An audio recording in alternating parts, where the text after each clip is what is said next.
Et maintenant, on retrouve Tiffaine Fatou pour sa chronique Le chemin vert. Bonjour Tiffaine. Bonjour Christophe. Alors aujourd'hui, quelques conseils pour une pause estivale. Oui, tout à fait, pour aller vers un été décroissant. Alors bonjour à toutes et à tous. Aujourd'hui, c'est une chronique un petit peu particulière, puisque donc je voulais vous proposer de ralentir cet été. Quoi de mieux que l'été, le temps des vacances, pour ralentir, faire le point sur l'année écoulée et prendre le temps de lire, notamment. Et du coup, moi, je vous propose de faire le point sur tout simplement votre relation à la consommation.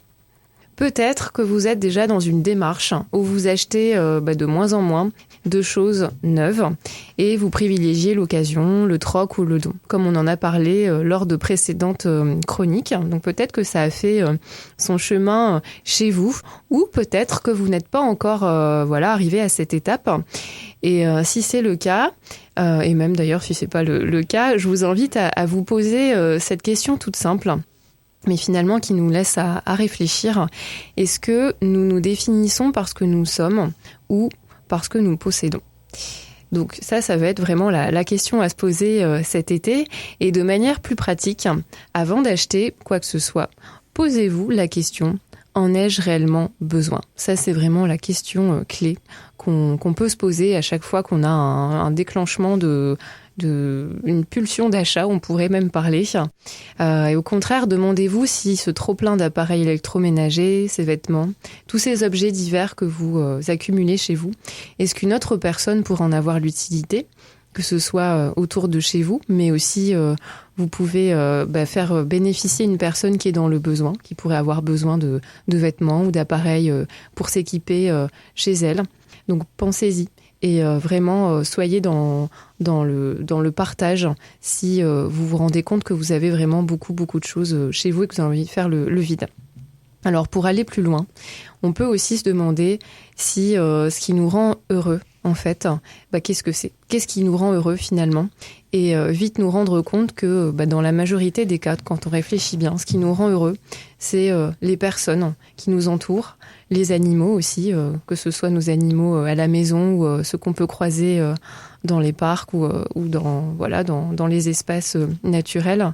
Ça va être des moments qu'on partage avec soi-même ou avec les autres. Ça va être des actions tout simplement qu'on fait sans forcément prêter attention. Des paysages aussi, des paysages qui nous ont éblouis. Donc toutes ces choses-là qui nous remplissent de joie en fait et qui nous font avancer. Plus, je pense, que le dernier téléphone à la mode ou la paire de chaussures qui vient de sortir. Donc posez-vous vraiment cette question: qu'est-ce qui me rend heureux finalement ? Est-ce que c'est le fait de posséder ou c'est le fait juste d'être présent en fait et de profiter de ce que peut nous offrir la vie ? Et après cette introduction un petit peu introspective, je vous invite à poursuivre la réflexion avec la découverte de 2 livres qui pourront vous inspirer et vous donner de l'énergie pour avancer. Parce que parfois, ça peut être compliqué de se dire, allez, je vais m'y mettre, ou de pas être pris pour un huluberlu comme ça, à se lancer dans des démarches qui ne sont pas forcément évidentes, en tout cas au démarrage. Et donc, pour vous aider à aller de l'avant, moi, je vous invite vraiment à lire un super livre qui s'appelle « Famille, presque zéro déchet », qui a été écrit et dessiné par Jérémy Pichon et Bénédicte Moret. Et ce livre est paru aux éditions Thierry Soucard. Donc les auteurs, en fait, dans ce livre, relatent le parcours de leur famille dans l'aventure zéro déchet. Donc Jérémy, Bénédicte et leurs 2 enfants nous apprennent comment tendre vers un mode de vie plus responsable et vraiment de manière ludique et détaillée. Il y a beaucoup de dessins qui ont été réalisés par Bénédicte, en fait. Et il y a beaucoup d'humour aussi dans ce livre. Donc ça nous décomplexe un peu face à certaines situations, comme les enfants et les bonbons, par exemple, ou un repas quand on invite ses amis, comment on essaye de faire un repas zéro déchet et dire gentiment à ses amis de ne pas ramener des paquets de chips ou autre chose dont les déchets se jettent à la poubelle. Et donc, c'est vraiment un ouvrage qui pourra vous aiguiller vers le chemin du zéro déchet, avec surtout une sacrée dose d'humour. Et il est très agréable à lire, ce livre, puisqu'il y a plein de dessins et plein d'astuces pratiques avec des recettes notamment. Donc voilà, n'hésitez pas à consulter ce livre. Et puis vous pouvez aussi vous rendre sur le blog de la famille Presque Zéro Déchet, qui est régulièrement alimenté par Jérémy Pichon et Bénédicte Moret. Et Jérémy se déplace régulièrement en France pour animer aussi des conférences sur le sujet. Et c'est l'occasion de le rencontrer et de lui poser concrètement des questions par rapport à ce que vous pouvez rencontrer, vous, comme problématique au quotidien vis-à-vis du zéro déchet. Donc je vous invite à regarder son blog, La famille Presque Zéro Déchet. Et puis, si vous voulez, donc aller plus loin avec le livre. Deuxième livre aussi qui peut vous inspirer cet été, vous faire réfléchir et passer à l'action, c'est le petit manuel de résistance contemporaine de Cyril Dion, qui a été publié chez Actes Sud. Alors là, concrètement, ça va être vraiment une réflexion assez large sur que faire face à l'effondrement écologique qui se produit sous nos yeux. Et donc Cyril Dion, c'est l'auteur du film Demain, dont je vous avais parlé lors d'une précédente chronique.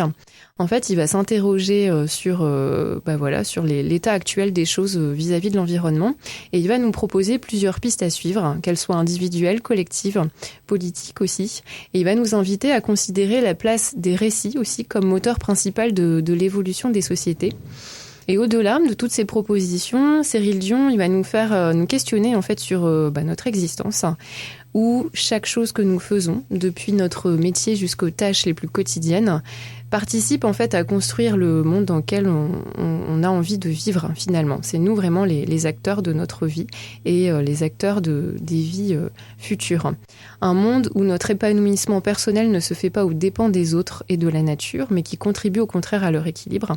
Et ça rejoint toutes les questions qu'on peut se poser depuis le début de cette chronique. Et enfin, pour terminer la chronique, je vous recommande d'aller prendre l'air dans notre belle région avec une idée de sortie à faire cet été, donc seul, entre amis ou en famille. C'est le Conservatoire botanique national de Bailleul, qui est un lieu que j'ai visité dernièrement en fait à l'occasion des portes ouvertes. C'est un lieu magnifique en fait qui a pour mission de connaître, de préserver et de faire connaître les espèces végétales et leurs associations dans les milieux naturels. Donc il y a des prairies sauvages, des bois, mares, observatoires, un verger de variétés anciennes, un sentier où on peut aussi faire de la randonnée. Il y a régulièrement des ateliers de sensibilisation, une bibliothèque avec plus de 50 000 références quand même, une cartothèque et des herbiers. Donc en fait, voilà, c'est un lieu formidable où les occasions ne manquent pas pour découvrir ce lieu qui est essentiel en termes de sauvegarde en fait de la flore et de la végétation. Donc il y a toute une équipe de professionnels qui œuvrent dans ce domaine en fait, et vous pouvez donc aller à leur rencontre et découvrir cet endroit quasiment toute l'année en fait. Regardez sur leur site cbnbl.org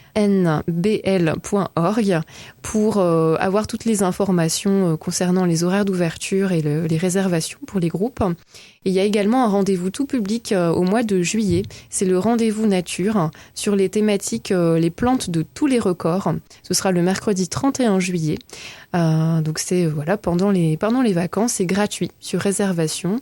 Vous retrouverez toutes les infos aussi sur le site. Sinon il y a le 03 28 49 00 83 pour les contacter. Et on vous communiquera lors de votre réservation l'horaire de cette balade en pleine nature. Voilà, donc moi je vous invite vraiment à essayer de prendre le temps de ralentir, de découvrir et de vous reconnecter avec vous-même et avec la nature durant cet été. Très bien, merci beaucoup Tiffaine pour ces bons conseils. Alors aujourd'hui, ça fait 1 an que tu es venue pour la première fois ici à Radio Plus pour la présentation des herbes folles, et puis on a parlé aussi de la campagne de financement participatif. Donc voilà, donc 1 an après, ça a bien grandi les herbes folles et ça continue de grandir.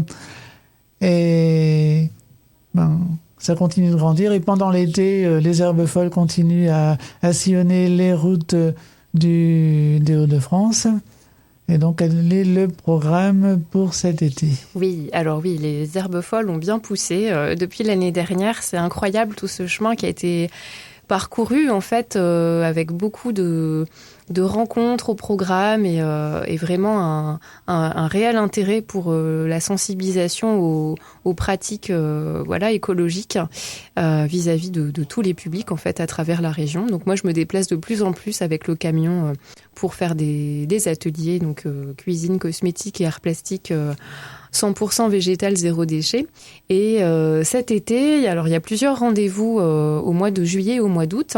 Et je vais donc passer la parole à notre invitée surprise dont on parlait tout à l'heure. Il s'agit de Darina Mikads, qui est en stage chez toi. Oui, tout à fait. Je vais laisser la parole à Darina qui va pouvoir se présenter et puis expliquer en quelques mots pourquoi elle est chez les Herbes Folles et puis quel est le programme cet été. Donc voilà, le temps qu'elle mette son casque et de manipuler un petit peu le micro. Désolé pour le petit bruit, voilà. Bonjour tout le monde, alors je m'appelle Darina et je suis effectivement en stage chez les Herbes Folles depuis le début du mois de juin. Donc ça fait 1 mois maintenant et j'ai rejoint Tiffaine dans sa petite aventure avec son entreprise pour un stage dans la logistique événementielle. Mais en effet, j'accompagne Tiffaine un peu partout et dans tout ce qu'elle fait et c'est vrai que c'est passionnant son parcours et l'activité des Herbes Folles, elle se développe et grandit sous mes yeux, on peut dire même, parce que cet été, c'est vrai que c'était très intense. On nous appelle même les herbes en folie, tellement c'est intense pendant cette saison. Donc, alors, pour l'activité et les actus des Herbes Folles prochainement, on va avoir 2 ateliers à Marc-en-Barœul, le 12 et le 26 juillet. Donc, on a un atelier de produits ménagers au naturel. On va produire nos produits ménagers 100% naturels.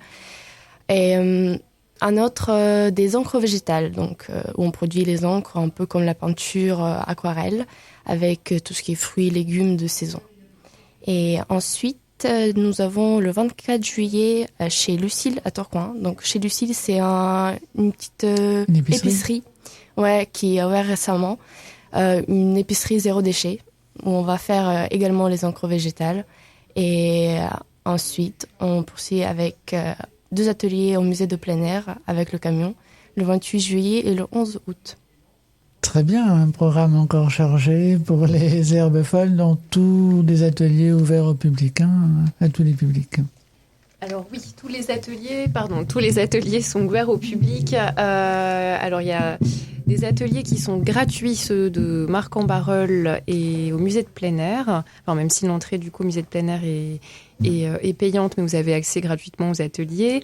Et les ateliers donc chez Lucille et les ateliers donc chez Lucille sont eux payants et à réserver donc directement auprès de l'épicerie. Voilà. D'accord. Donc, toutes les infos, on va les retrouver sur ta page Facebook. Oui. Les Herbes Folles Atelier Mobile. Voilà, on signale aussi que tu as un site qui s'appelle Atelier Mobile herbefolles.fr. C'est bien ça. Donc, Atelier Mobile au singulier, Herbes Folles au pluriel. Voilà, et puis sinon, on peut te retrouver aussi sur Insta. Voilà, pour quelques photos, vidéos aussi. Et on fait de plus en plus avec Darina de live, en fait, quand on a des événements. J'ai vu un live dernièrement qui se passait à Roubaix pour un précédent atelier. Tout à fait. Voilà. Ouais. Bien, merci beaucoup à toutes les deux. Merci beaucoup. Et donc, à bientôt. Bonnes vacances. À bientôt. Bonnes vacances.